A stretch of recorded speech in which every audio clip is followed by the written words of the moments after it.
Hello, hello, and welcome to MAL and MOLL Do, the new podcast with your hosts, Mark, Angelo, Lyons, MAL for short, that's me, and Moll Flanders. Hi, Moll. Hi, Mark.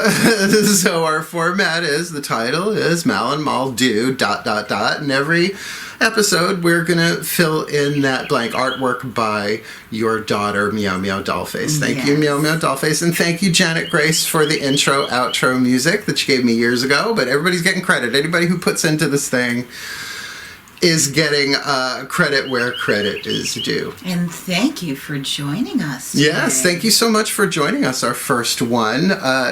We've got such an open format. We're growing and learning and developing as we go. So sit back, relax, have a cup of coffee. Oddly enough, we are not with coffee for our first one, but we're pretty wired up. Well, I feel denied.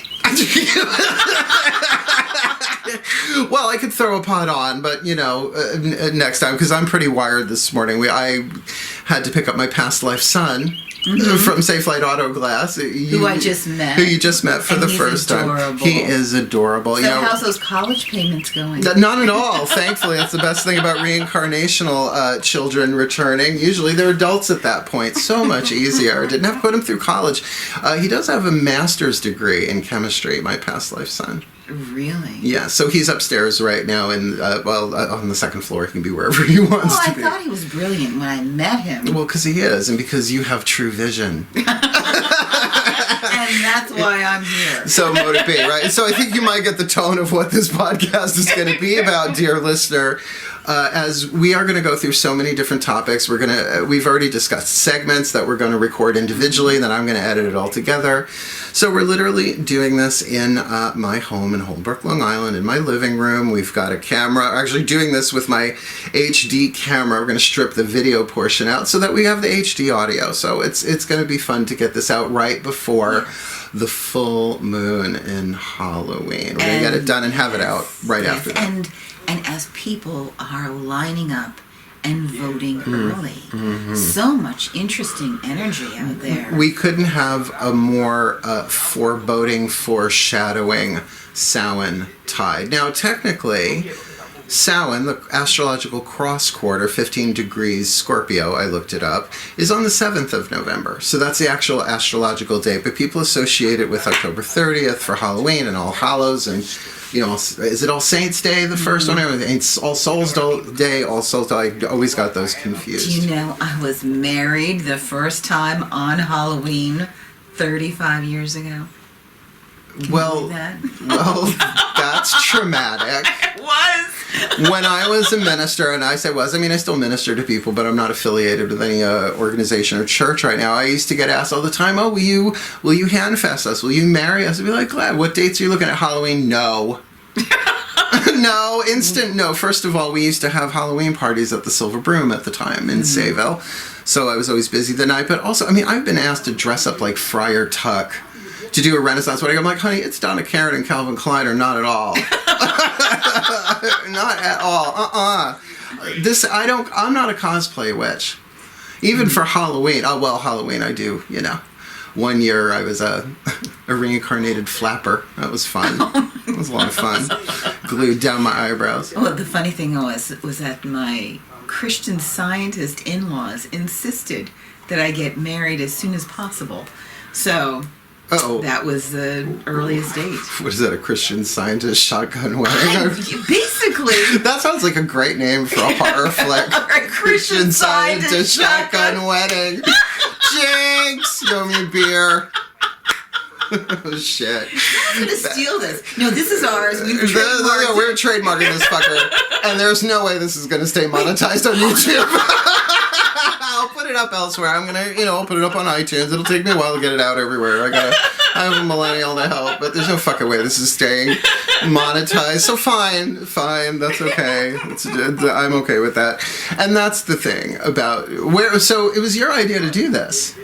Yes. Yeah, so we're doing introductions, right? So the title of it's this all my one, fault? You're saying that's all my fault. And all your responsibility. You can strap it onto that cross you're carrying. Something else to dress. I just wish that they would have made like martyr crosses, like training wheels that you could put on the bottom to make it a little bit easier for the martyrs in your life. Here, I found training wheels for that cross you're dragging. I want a martyr cross that's also a back massager. You know, well, at that point, it's a little more hedonistic. Might implode. You might tear a hole in the time-space continuum, archetypally speaking. So you can see, like, we just dove into this, like, hit the record button. But there's stuff we want to do, so Mal and I, we met through YouTube. Yes. You started watching my readings. I have the Facebook group, the Angelo Lyons MAL for short private Facebook group, which doesn't mean you can't find it. It just means no one can see who's in it or what we post, and I like that anonymity. Yeah. That's a fun group. I love that group. Oh, they're wonderful. Right, and like people are praying for each other's sick family members, and someone needs a job, then there's information. So it's really community building. I never thought I would do this again, but here I am, right? And so we started chatting on Facebook. And then we started chatting on Facebook every day. And then we started video calling. And then your daughter got involved with that. And next thing you know, because we all have theater backgrounds, so we're all doing, she's the queen of the feet, and the queen's in a bad mood today. Like all these different, like sliding around the European continent accent-wise. So then we started actually talking on the phone. We made the jump from social media to cell phone numbers. And we've been talking, I think, pretty much every morning since. Yeah, and we've had our coffee clutch. Right. Except for today. Because we're doing this. So this is our symbolic without coffee. I know. It's a tragedy. I don't know if I can go forward. Blasphemy. I can pause the camera. It'll take 10 minutes. I can put on a pot. No, you had your opportunity. Well, it's not that long. I have a Verissimo. I could pop out a pod for you. Oh, that doesn't sound right. Mel popped out a pod on their first podcast. It's a good thing this ain't video. It'd be a different kind of monetization. Right. Government officials and scientists coming to figure out how the fuck I did it. And then the Christian scientists who come. Right. Praying over my Keurig ass.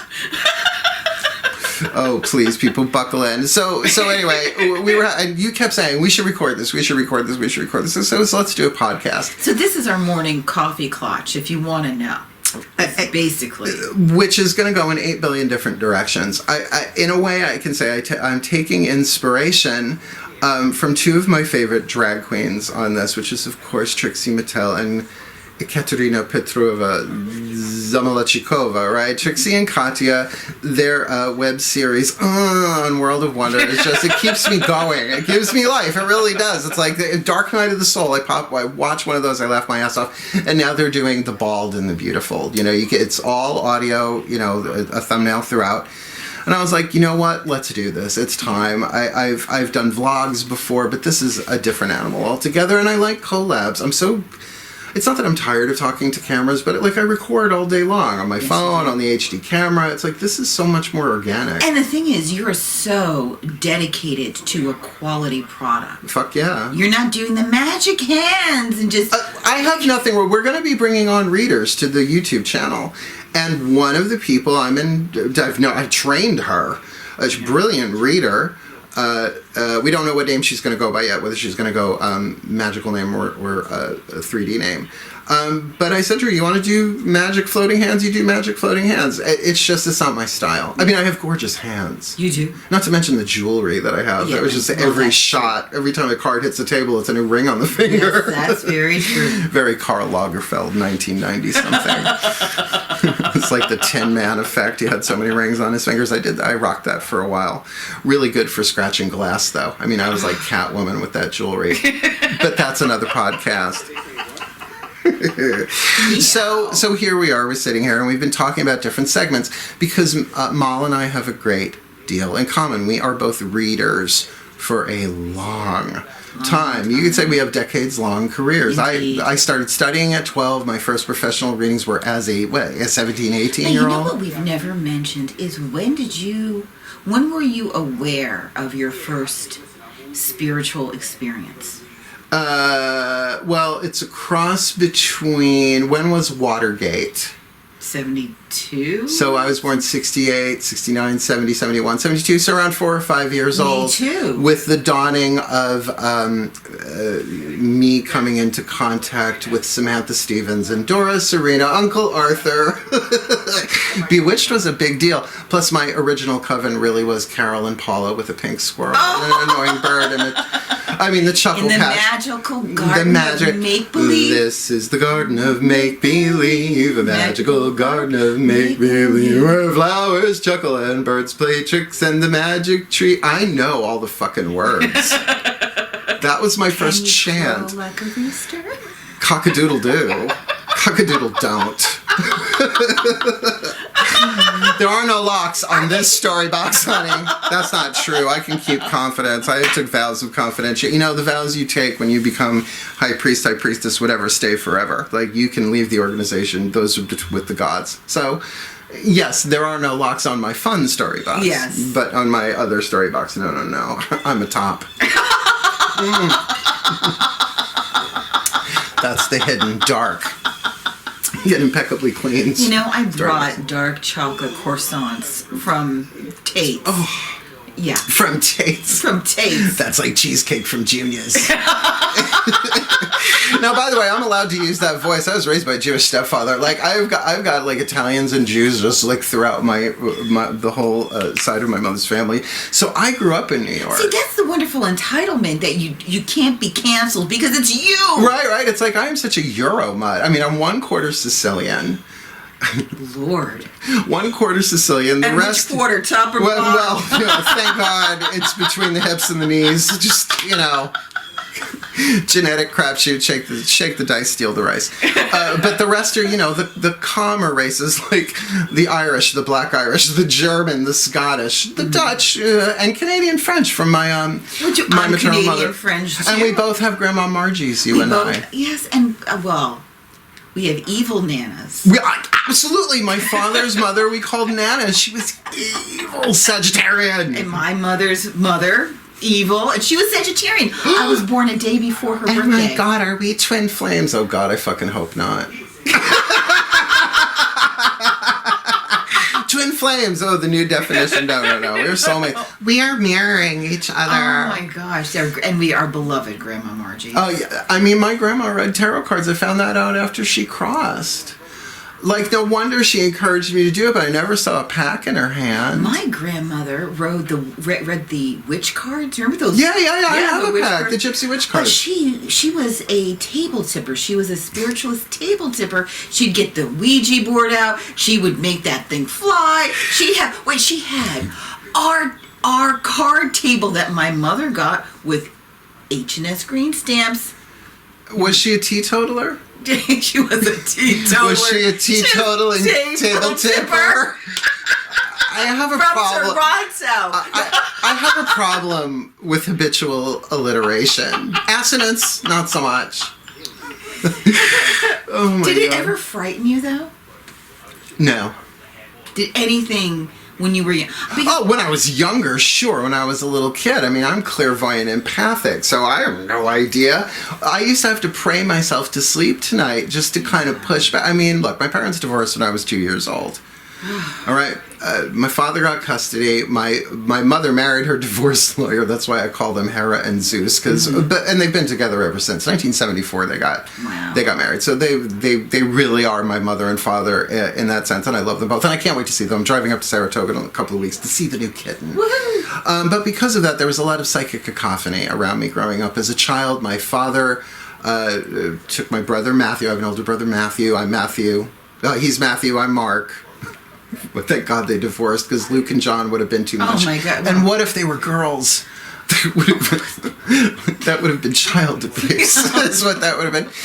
So moved in. My father took us and moved in with his parents, Nana and Pop. And it was a very, very intense scenario growing up in Freeport, Long Island. And so, the word empath was unknown to me as a child, as it was to pretty much everybody. So I was raised Catholic. I learned to pray. I knew the rosary by first grade. Wow. So I have that mystical thing, right? So here's what I would do every night. I used to get in trouble for getting out of bed and praying to the moon. Well, because Wonder Woman happened, you see. And the name Diana got stuck in my head. And so I looked up Diana in the Encyclopedia Britannica, because I'm a Virgo, and saw the name Diana, moon goddess, started praying to the moon. Well, but the only prayers I knew were the Our Father, the Hail Mary, and the Glory Be. Later, my father made us memorize the Apostles' Creed, the Memorare. I was like, oh, good God almighty, whatever. By the way, they excommunicated my mother when she remarried a Jew of all things, so that really set up a gay boy to move away from the church. But that being said, so I used to plow through those prayers just so I could talk to God. That was like the passcode were those three prayers. Yes. And then you could just talk, God bless this one, God bless bunnies, God bless. So, pardon me, as a child, of course I saw stuff.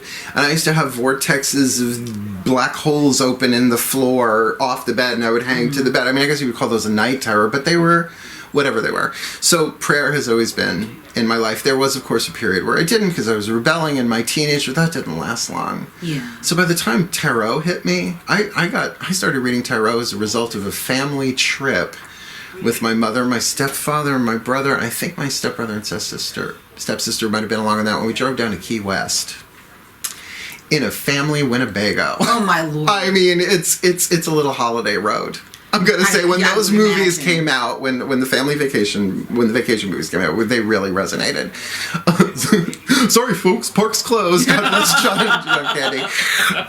And my mom in Bay Shore. I don't know if you were living on Long Island at this time. They used to have the farmers market in Bay Shore, crossroads of Sunrise Highway and Brentwood Road, and it was just like these buildings. Like some of them were pole tented, and it was like a farmers market, but it was a permanent fixture. It wasn't like a parking lot deal.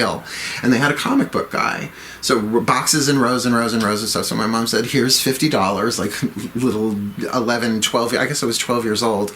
Went and I got all these different DC comic and Marvel comics and an Archie and a Sabrina the Teenage Witch thrown in. Doctor Strange or Fantastic Four? Doctor Strange. I love Stephen Strange, but really I'm his gay younger brother, Scotty Strange. Hi, it's Strong J.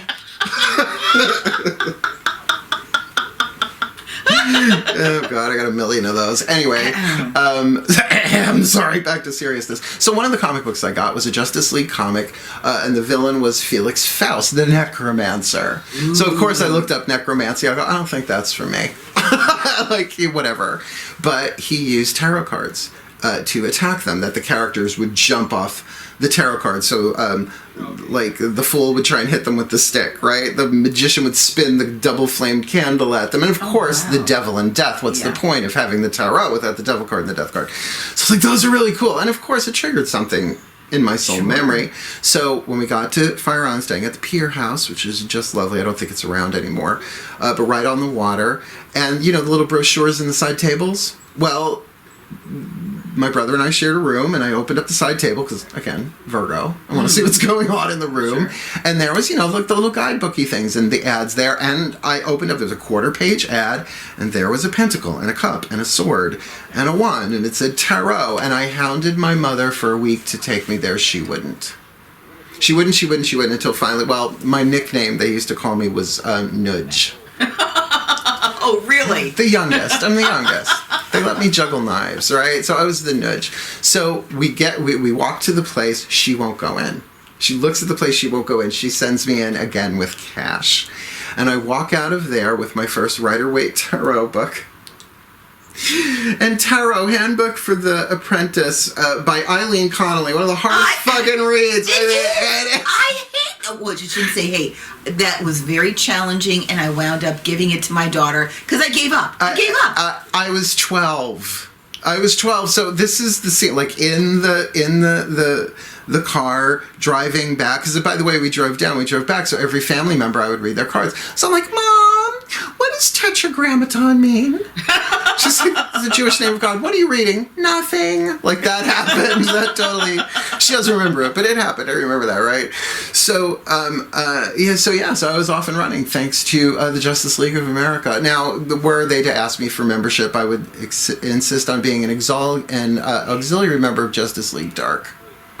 Yeah, my code name would be Witch, W-Y. I mean, I totally. Witch! 1977. It was me and the Scarlet Witch. Well, Wanda, how far she has come. By the way, I started watching the new Anne Hathaway Witches movie. How is it? I couldn't get through it. It was fun. First of all, I love that they made it multi-ethnic. You have no idea what a relief that was, because, the original, I love Angelica Houston. I mean, she will always be the Grand High Witch. A lot of white people in that movie, but England. You got to figure it's England, right? That makes sense. Exactly. I got it. It was the period, whatever. But and I don't want to do any spoilers here. I'm not big on spoilers as a whole, even though I read people okay, let's for a just living. say there might be spoilers. There may be spoilers here. But at one point, let's just say the main character and the grandmother, who's also a main character, starts telling him about witches and about what they are, and they're not really women. Yeah, no, and all of a sudden my solar plexus started to twist. I was like, I can't watch the rest of this right now. I will watch it through to completion, but if you took out the word witch and put in any other name of a spiritual tradition or path or religion, there would be a lot of issues, and so that's the thing. Why don't you put in Jewish? Or anything. Because... let's just play with that. Because what are the power of putting that on the screen and then taking away power from women again? Or witches in general, making them less than. Look, sweetheart, when back in my day, in the 90s, when we had the coven, when I was really coming out as a witch, I came out of the three closets in my life: the gay closet, the witch closet, and then the brunette closet, because I was blonde for a while. I was suicide blonde, died by my own hand. That's what that song means, by the way. I know a lot of people don't get that reference. I lived it. So, I used to get really upset around Halloween seeing the green-faced witch, because the story behind the green-faced witch is that these were women that were accused of witchcraft, thrown in jail, starved, beaten, broken, raped, Lord knows what else, hung from a tree, from a gibbet, whatever that is, and left there to rot so they would turn green as a warning to other women. So it's a piece of misogyny. Now, the idea that witch is a female term, I still take issue with. It is gendered. See, can you tell I've taught witchcraft for decades? By the way, I teach witchcraft. I have for decades, right? So I used to be very I used to point it out to people in Hallmark. I feel bad for those people. You were not ready for the witch of the walk walking in your front door giving you shit about your decorations. But it's still something that jars me. Well, my dear friend Maya, who's a witch in Nyack, amazing reader. 30 years ago, when I was doing my first play called All for Naught, about the last witch trial in New York State, we had this great discussion about the green witch, and she would never allow a green-faced witch. I know. I still won't in my house. Yeah, Elphaba's a little bit different. Wicked did twist that for me. Wicked was wonderful. Wicked was wonderful. The book's amazing. Yes. There's no way they could. If they made that book into a musical, it would still be going on. It's very, very long. And the series is great. Son of a Witch, I think, is even better, but whatever. Of course I would. But that's another thing that we have in common. We both witch identify for the most part. Different paths, different eclectic. Yeah. I'm an eclectic. I did Black Forest Clan and trained traditionally and all of that, but I'm an eclectic at heart. But also we have you more so than I, a theater history. I trained. Yeah. That was my introduction to magic, essentially, was the magic of theater, but no, really, acting and all of that stuff. I trained all over the place. But always was a witch, where your exploration in theater has just come about so give us thumbnail bullet points. What was your first gig that you would consider theater? An age, if you don't mind. It was third grade. Well, okay. I played a fairy in A Midsummer Night's Dream. I'm having all about Eve flashbacks right about now. It was, Margot. And to think I saw it on Mulberry Street, which I directed and starred in. Well, at age 9, astounding. I think I was 6 years old. Jeez. Well, so a career, you gypsy. So, your first pro job then? That was so. Well, I had initially had a business with my first husband. 1 second. Closing the window. The garbage man's here. The dumpster's right outside my window. We don't need that kind of noise. Okay. I had a business with my first husband, antique restoration, conservation, and the interiors of classic cars, Rolls, Bentleys, things like that. And when that deteriorated, right around that time, I started to do voiceovers for a local cable company upstate.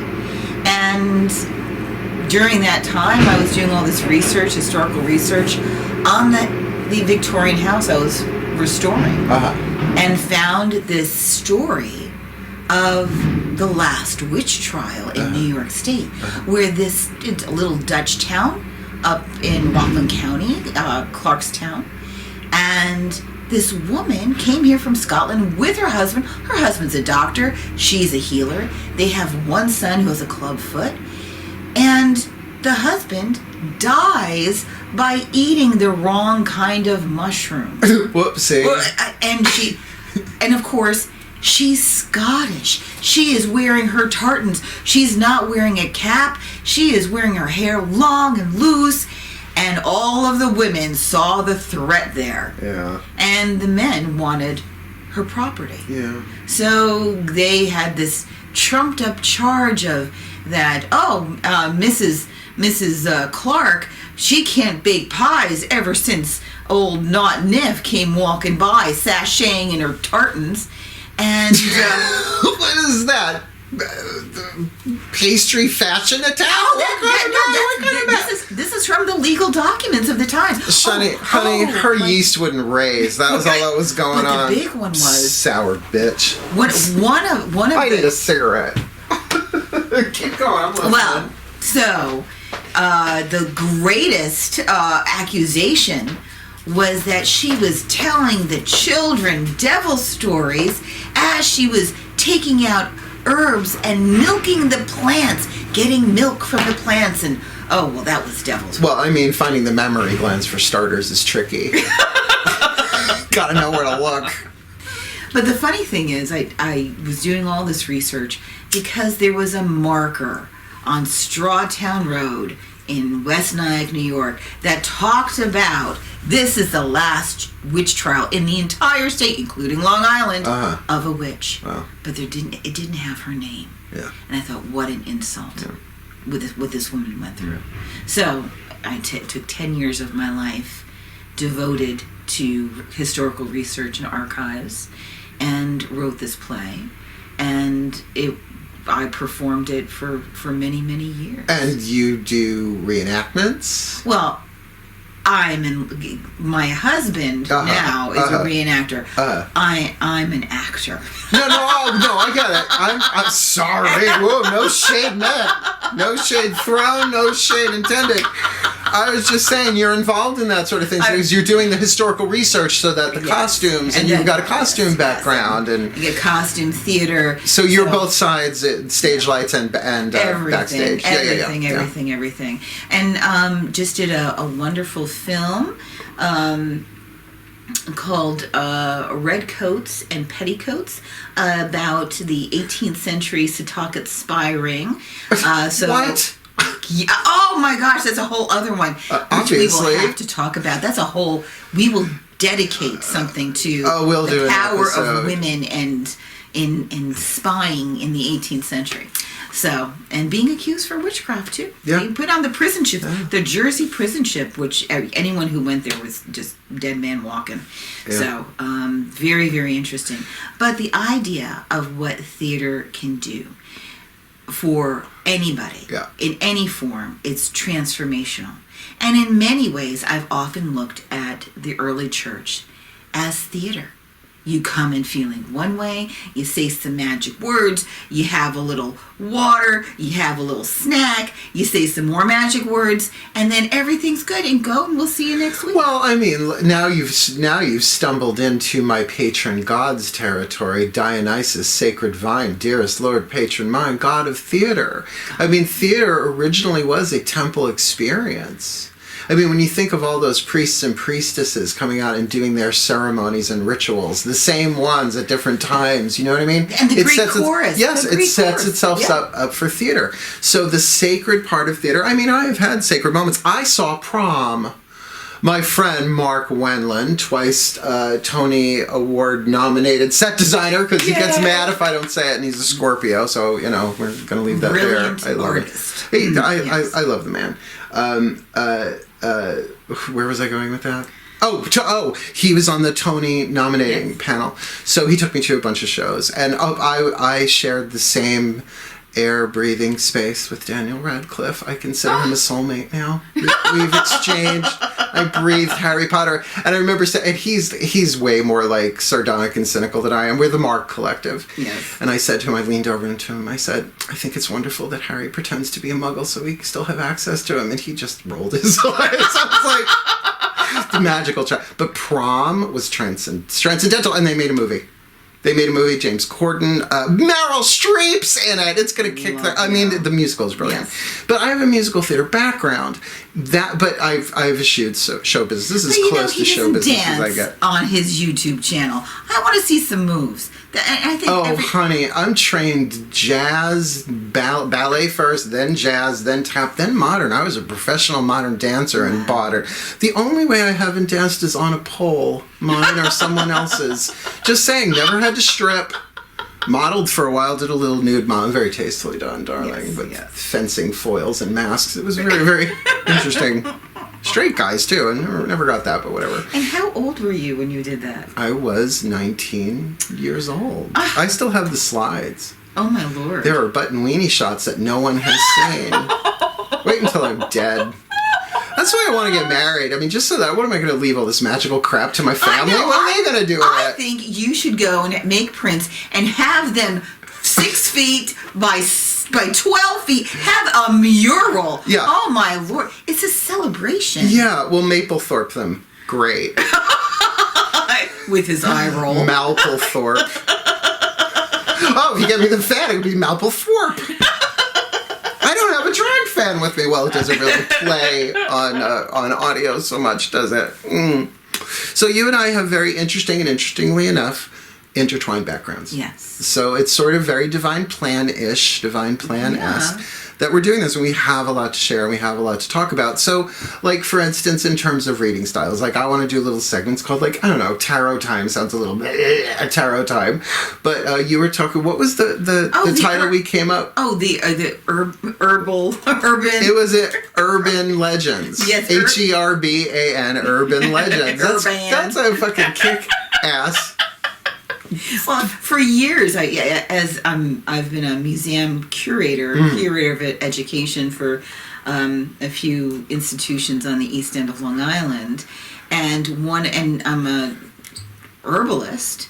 I prefer referring to myself as an herbal folklorist because I love the stories about the herbs and how people have interacted with them. From the beginning of written history. Yeah. But there's so much more history. And Shakespeare. And, oh my gosh. Yeah. And Grimm's fairy tales loaded with stories about herbs. Really? He needed something, because those were fucking grim. My Lord. Watch out for them shoes, man. Those Germans, though, man. First of all, unless they're Louboutins, don't bother with red shoes. Not if they possess your feet and they have to be removed with an axe. And I'm not talking the body spray, although that shit could dissolve anything, I'm sure. Oops. Great, now I'll have the Axe body spray people mad at me. Oh, no. That's okay. I look good at 52. You do. Thank you. Very good at 52. The secret to my youthful looks is simple, really. Start praying and meditating as a child. Forgive everything as soon as possible, whether that's a reason, a season, or a lifetime. Don't have kids. That's a big one. Oh my God, yes. And the most important one, the tears of small children mixed with any decent Lancome product works miracles. It's collecting them, that's hard. Now I want you to research tears of small children. If that ends up being like marigold petal, I will die Yes, laughing. Calendula. It's all the calendula. Moisture everywhere. Calendula. Which calendula is wonderful for your skin. Oh yes. my God. And I love deadheading my marigolds. I sniff my fingers. Oh, isn't it wonderful? Superstar. Sometimes when I get angry, I get nervous. I put my fingers. You get that with tomatoes too. Yeah. I still have green tomatoes outside on my plants. I'm like, come on, guys. I'm fertilizing those fuckers. Come on, let's go. I was doing a program in East Hampton, and on one of the oldest farms in Long Island. It's like 300 years old, and they had these beautiful heirloom apple trees that they dated that were probably there. And they were growing, and they had apples, and it was, of course, pumpkin time. Yeah. And I had this carload of couples come out, and they were from the city. Of course. And I heard this woman say, Disdain. "Oh, Harold, look at that! Tomato trees!" Complete with regionalism. Shit. Oh, honey. And then it turned out I knew the guy through historic reenacting. You should have handed her a pomme de terre. And just, it's an apple. Pomme de terre. Oh, you brought the baby a ball. You brought the baby a ball. So, anyway, yes. But you know what? What's absolutely wonderful is looking at your wealth of information and my historic, and where there's so much that plays off of each other. Yeah. You know. Like, you have means of divination I ain't never heard of. Sourdough? No. Irish soda. Oh, Irish soda bread. Why do I keep going sourdough? I don't know. It's just, I don't eat bread anymore. I miss it. Lord. I crave it. You know what? Let's see. Does anyone want me to do divinations with a Irish crystal water bowl and Irish soda bread, which was known as reading the crumbles? I know the Crumbles. I dated one of the Crumbles. Lovely family. Fine American blue-blooded. The Crumbles. It was a part of, you know, you have to have social graces. Yes. And your parlor was your theater. You know, and to be Shall I read your crumbles? It sounds like an old disease. Oh no, she's got the crumbles. Your child. Don't lean on her, she's got the crumbles. Oh no, he's old now. You know, it's all crumbles. Well, you know there. that Cookie. She's got like crumbles. Oh, Cookie. She's got the side effect of the wobbles with the crumbles. She's got the crumble wobbles. I swear to God, and now I think Terry Pratchett might very well be orbiting my spirit, guys. I love him. Oh, God rest. Oh, blessed be. And Terry Anthony Pratchett. Minglia, who wrote Cold Mountain and the Storyteller series. You know, that's the thing. We can do book reviews here. We can do all sorts of stuff. And that's the thing. That's why we originally working titled this MAL and MOLL Talk About. But then that's the thing. It's like, we could do this in a video, and you can have the crystal ball and read my crumbles. Hey, girl, read your crumbles or filth. read my filthy crumbles. Ew. I think I grossed myself out on that one. Clairvoyance is not always the gift you think it is. Woo, visual, no thank you. Chipotle, hard pass, swipe left. No. Think of the cookie crumbling. Think of because that's the way the cookie gingerbread. We'll save this. We don't have to go down that hole right now. Oh my God, that hole. I only want to go. Crumbly the hole. only element is ginger spice, and even not her hole. Blessed be. Blessed be. The Spice Girls. I hear they're. Oh, we could talk about. We could bring on. Well, Anthony, my past life son, who's upstairs. He's very big into the Spice Girls, and they are reuniting. Are they? So he went and saw them in concert 2 years ago. We flew to England and you know, did the Tube and all of that stuff and met people there. Wow. So when they come back, I would love to interview him. And I want to interview your daughter. I want to interview I bought her every single Spice Girl doll. I don't know what she's done with them, but well, I learned a lot from the Spice Girls. Like, I realized that all I really, really want is Zigga Zigga. That's all I really, I think that's all anybody really, really wants is the Zigga Zigga. Yeah. But it's the not a zigzag. So as you can see, the mining potential here for content and subject matter is near endless, and of course we're going to bring in the mystical, we're going to bring in the spiritual, we're going to, I don't know that we'll do full out rituals in a podcast, and we have live streams on YouTube. I think we should talk about rituals. I think we should talk about intentions. I mean, I'm a ritual designer. You give me a post-it and a pen, I can write you a wedding ceremony. I mean, not that I would want to officiate it, but could, I guess, whenever. At this point in my career, it's not in limbo. I'm a YouTuber now. Go fucking figure. I never saw that one coming. What is what you have to do right now? It was the path that was laid out. You were called to do this. And I was set up to do this in last year. Like, it was all set up. I got monetized in February, right at the time of lockdown. Like, it all was set. So, and I was like, all right, divine plan, this is it. And so it's been we overuse the word journey. But this has been a creative career journey for me. So now for it to take this step in this way, and it didn't cost a cent. We had all the equipment. I have the editing. MEOWMEOW's doing the art. We've got the music from Janet Grace. So we're really, really set up to take this places. Well, do you think we should ask people to suggest topics? Well, I think absolutely, since this will be on different platforms where commenting is allowed. Like, for instance, YouTube. Please do like, subscribe, hit the notification bell, and comment. Do all the YouTube-y thingies. Certainly suggest comments. I think that's a wonderful idea. Now, I am going to find... I have a SoundCloud account. I could put that up on as well. So we'll see what other... setting up an iTunes account and all that, I don't know if that's happening today. But that's the other thing. Every morning when I wake up, like, I'm not a full-on smoker. Like, I quit smoking last year in November. Maybe a month or so ago, maybe a little bit longer, I was like, you know what? I want a cigarette. Like, I'm that kind of person. Like, I guess I don't have that many addictive patterns left. Like, I can quit smoking, go through a day of withdrawal, and not touch it again. It's weird. Maybe Dionysus as a patron has something to do with that. I don't know. But something was saying, use them in sacred context. Now, I smoke American Spirit Yellow. To me, a less toxic. I mean, they're still cigarettes. I get it. But what I do is I have prayer cigarettes. Like, I will not smoke a cigarette unless it's in sacred context. So the one that I smoked here, I was doing a little prayer silently. Prayer is such the follow line throughout my life. There's so many different things that we can talk about, the sacred uses of, as well as fart jokes. Do you know what I mean? Like, that's me.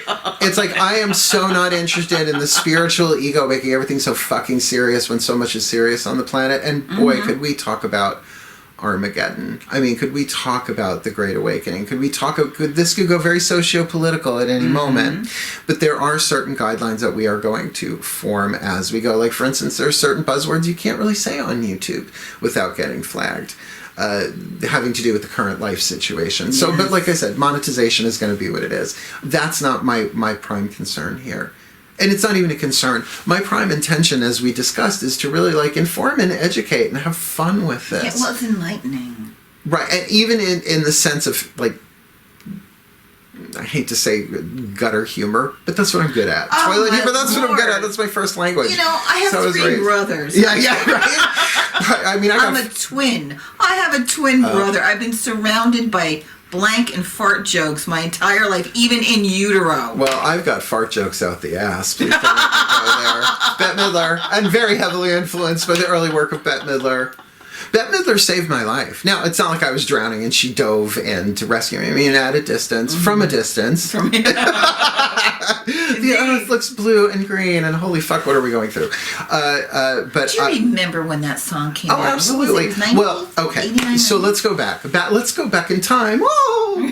Go! Bette Midler, the Art or Bust tour. I believe it was 1984. I still have the T-shirt, and I still fit into it. So fucking happy about that. I guess it would be called the Jones Beach Theater at the time. So this is way in the way back, and I took a dear friend of mine, Dina, with my mother and my stepfather, and we went. And I have to say, of all the characters that she does, it was Dolores Delago, The Toast of Chicago. And I had seen Divine Madness, the movie, which if you have not seen, like, Big Noise from Winnetka, the opening number alone is worth the price of whatever you got to pay to see it.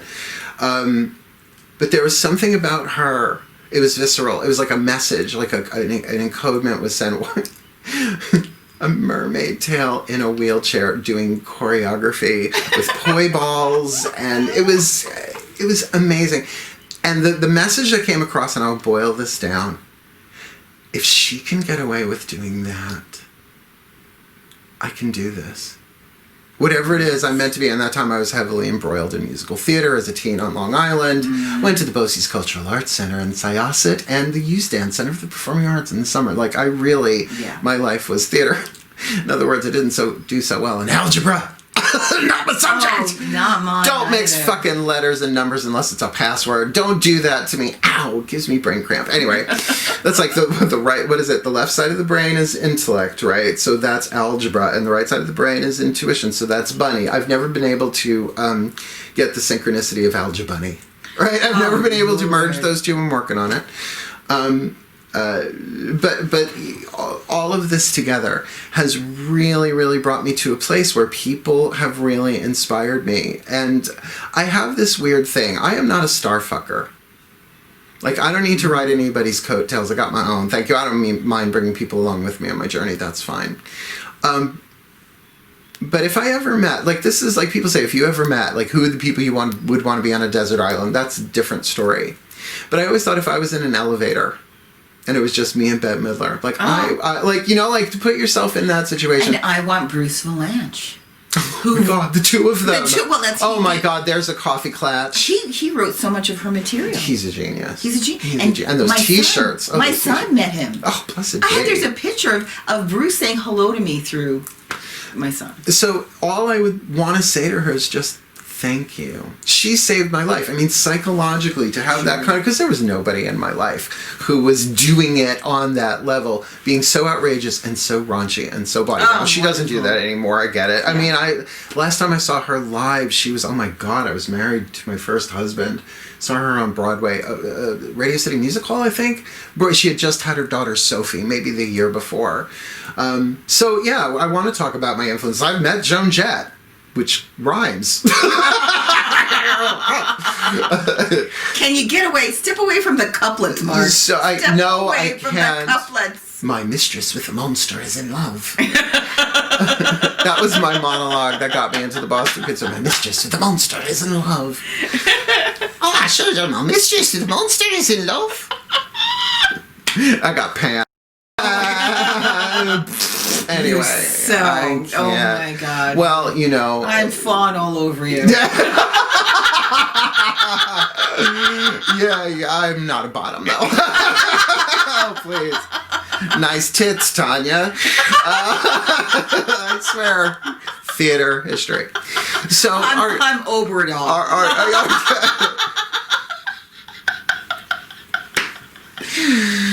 Oh my goodness gracious, this is what this podcast is going to be, isn't it? And blessed be to that.